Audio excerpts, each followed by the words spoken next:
Welcome back, everyone. That was a very, very powerful message that you just watched Ray Torres deliver. He's a volunteer member of the program, and those kids were absolutely riveted on every word that he was saying.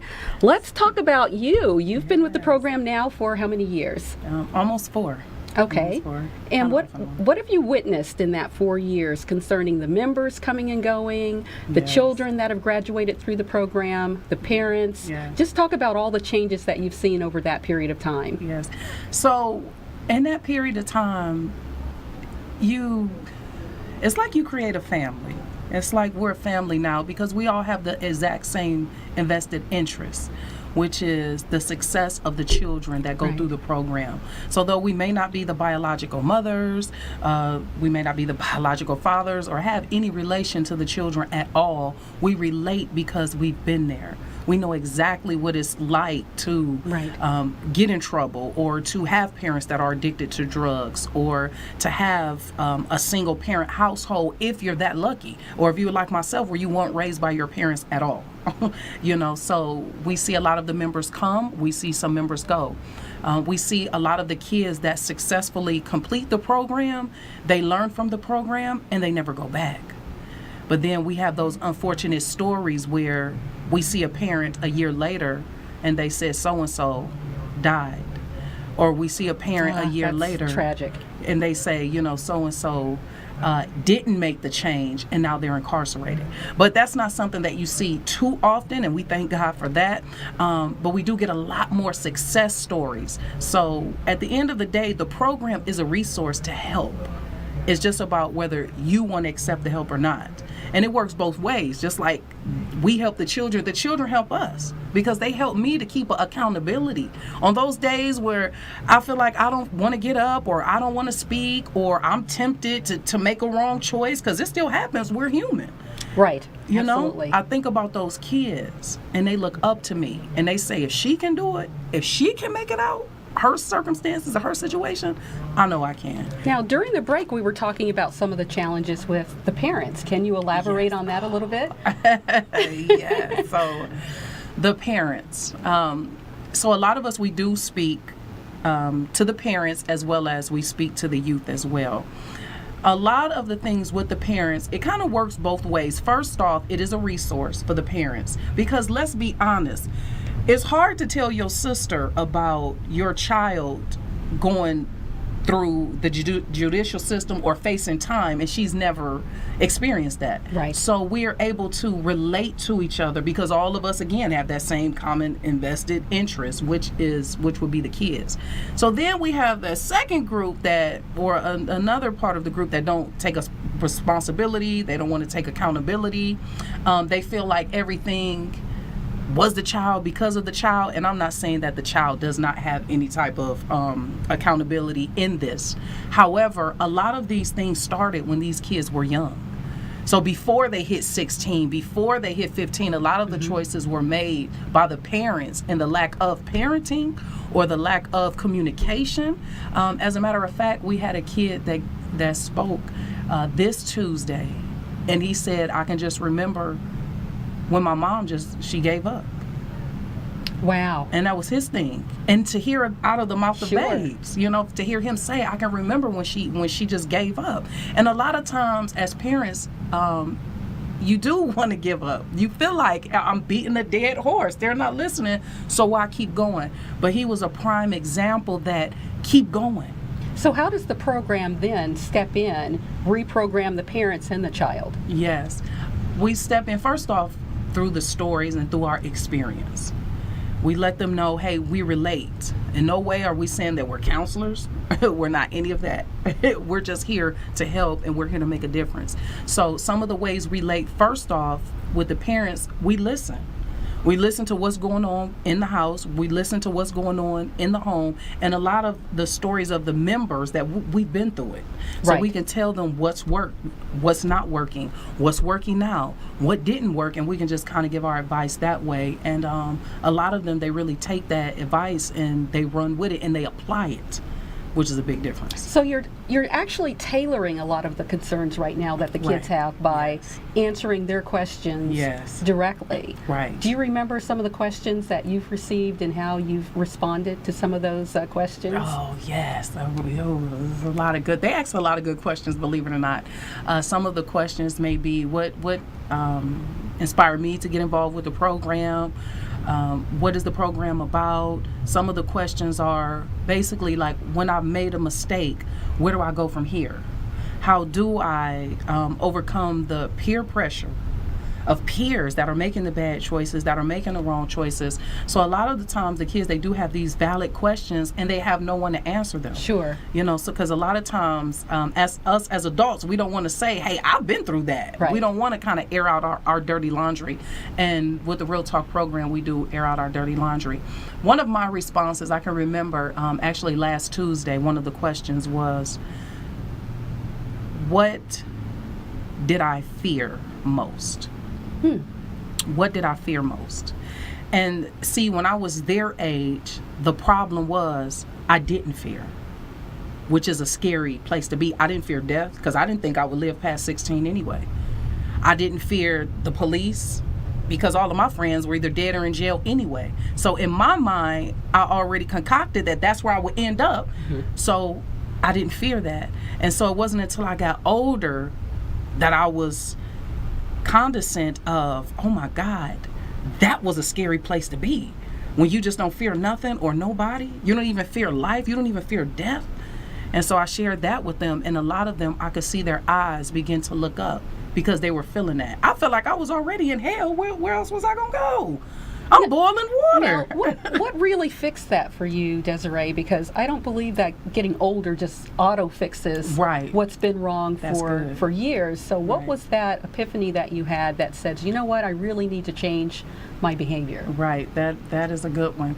So I would say the number one, like my grandma would say, the straw that broke the camel back for me was when my great aunt that raised me, because I wasn't raised by my mother, was passing away. And I had to really look at her on her deathbed and say, how dare you not give this woman the glory of seeing you at your fullest potential?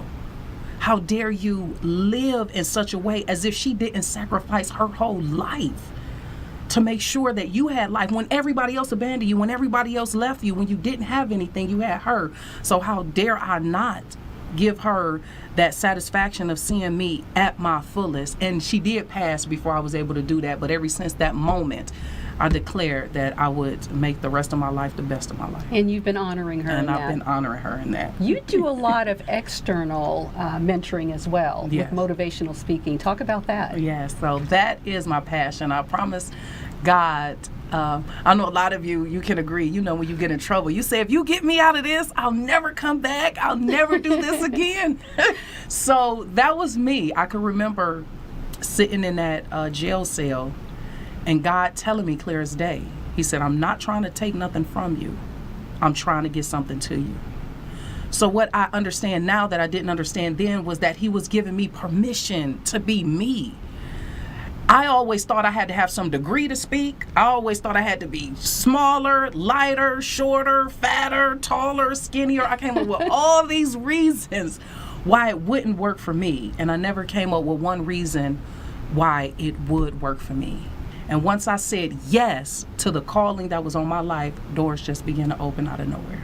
That's a fabulous message for anyone to have. Yes, Definitely. thank you. Talk about your experiences with the schools, because you're out there, you're visiting the schools. Yes. Who are you making contact with? Who are you talking to? And Yes. what are your visits primarily about? Yeah, so with the schools, I speak with the students, and I also speak to the teachers. So I work both ways. I kind of like to be a mediator, a medium between the two. I let the students know what it's like to be a teacher in this day and age, and then I let the teachers know what it's like to be a student in this day and age, and what we're facing, and the peer pressures that they're facing, and the circumstances that they're facing, because it's not the same thing that these teachers experienced 30 years ago.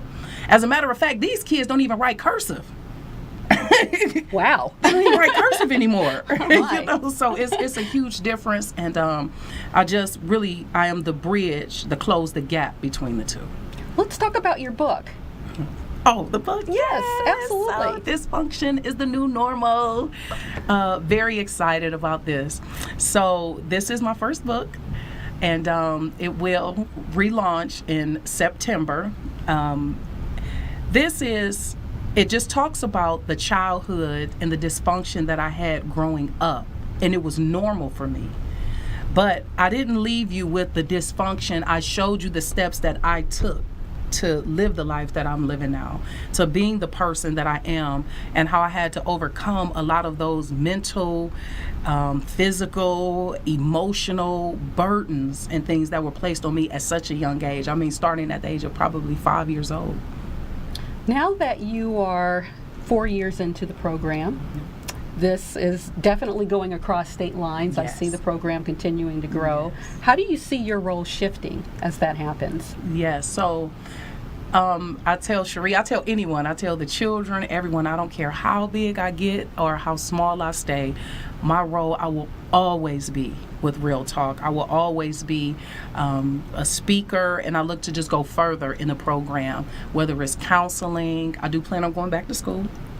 So I would love to get that behind me, whether it's ministering to the children. So wherever there is a need, I definitely plan to make sure that I fulfill that need to the best of my ability. Okay, well, we're going to take a break right here, but we're going to be right back. Yes. We're going to bring Colette in with you, and we yes. want to talk about some stories between you and Colette with Yes. mentoring. And so we'll continue this, and there's definitely another video we want to take a look at Yes. that features you in there. Yes, so that was so stay fun. with us. Cherie Cornell with the Real Talk Youth Impact Program. That's right, Real Talk Youth Impact Program. Here's a short video that we've created specifically for you.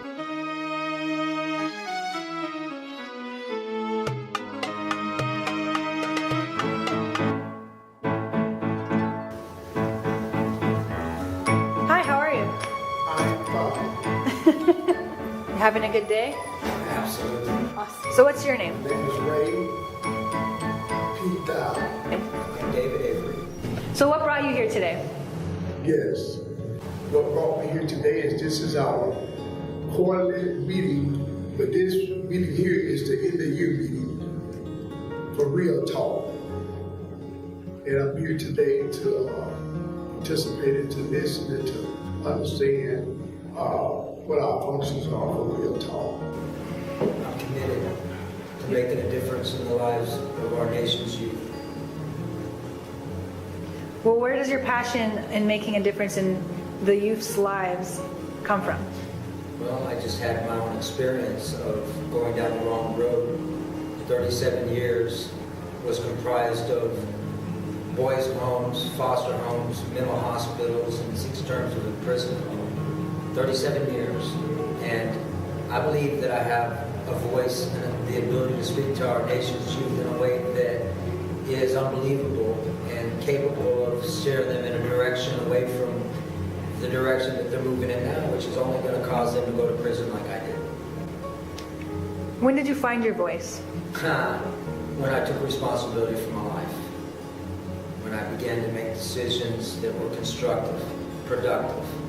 When I began to take a look at the reality of my life and the fact that I was moving in the wrong direction. I had to take responsibility. I had to make decisive changes in my life. I had to man up. I had to grow up. And as a result, when I began to make those decisions, the quality of my life improved dramatically.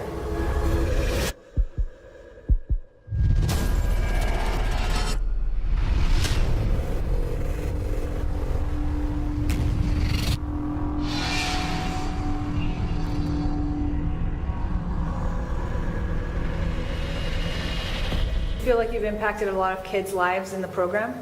Yes, I have. The program itself is a year commitment. So once I talk to the individual and give them a clear understanding of exactly who I am and where I'm from and what I've been through, they accept that and they just feel so much better to know that they're not the only ones that's having problems in their young lives. That's beautiful. How do you like working with the other members in Real Talk? Yeah. We're family. Like the Power Rangers. That's right. I was thinking like the Avengers. Love it. You would like to say, wow, welcome to all. Everybody has a common goal and a common focus, which is awesome. Yeah, that's right. And the reason that we're part of this Real Talk Youth Impact program is because we want to impact the lives of our youth in a dramatic way. We want to see them moving away from perhaps the lifestyles that are going to get them into trouble for the rest of their lives and into a future that has hope and all the things that a good life has to offer.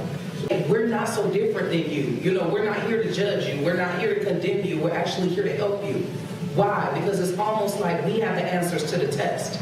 You're about to take the quiz. Let us help you. Let us help you get this passing grade and really live the life that you deserve and change from this path that you're going down. That would be it for me. I like, you know, at the end of the night, there's always one or two kids that just specifically walk up to you and shake your hand and say, I really like your story. That you got through, and that's what we're trying to do, change one. I like when you see that they actually get it, like why they're in the seat. And then that part to me is like, okay, now he's listening, or she is paying attention to what was said, and now they are able to like reevaluate their own life and where they're at. And I think that part is awesome for me. You know, as you make mistakes, as you grow, as you learn through life's lessons, then you realize, no, it's what can I give back? How can I make a difference? How can I be the one person making the change in other people's lives? And I'm still learning from that. I still make mistakes. But at the end of the day, you know, I try to reflect back on everything. I says, you know what, it's about me making the change. Well, our goal as leaders of the community is to make sure that more people aren't victimized. More people aren't becoming big victims of crime as a result of our youth that we don't arrest the behavior of. If we don't stop the insanity that's going on with our troubled youth, then what's going to happen is more people are going to become victims, more children are going to go to prison, more families are going to be without the ones that they love. And it's our goal as the Real Talk Youth Impact Program is to impact our youth in such a dramatic way that they have options, because right now they don't think they have any. Well, we're going to give them options. We're going to open the eyes of their understanding, and we're going to show them that there is responsible choices that they can make. There is something that they can do in their lives right now. So I'm inviting every single community leader in the country to man up, to take responsibility for instituting programs in the community that will make a difference in a dramatic way. Thanks. Cherie Corneal knows juveniles in trouble with the law, school, or their parents can change their ways. She has seen it happen, but it sometimes takes a push. They listen to the real life stories of folks who've been in the system, in and out of the system, be it the federal system or state system, and our members talk to the kids about choices. Corneal is the executive director of Real Talk. It's a program for at-risk youth. Kids meet once a month with someone on or off supervision or on parole or probation. It benefits numerous people. It benefits the families because we have the family, the kids come as a family unit. As of June 2013, there have been 398 participants. 222 successful graduates had their lives changed, just like Corneal. I believe that it is my duty at this point to give back to them, give back to this community, give back to communities across the nation.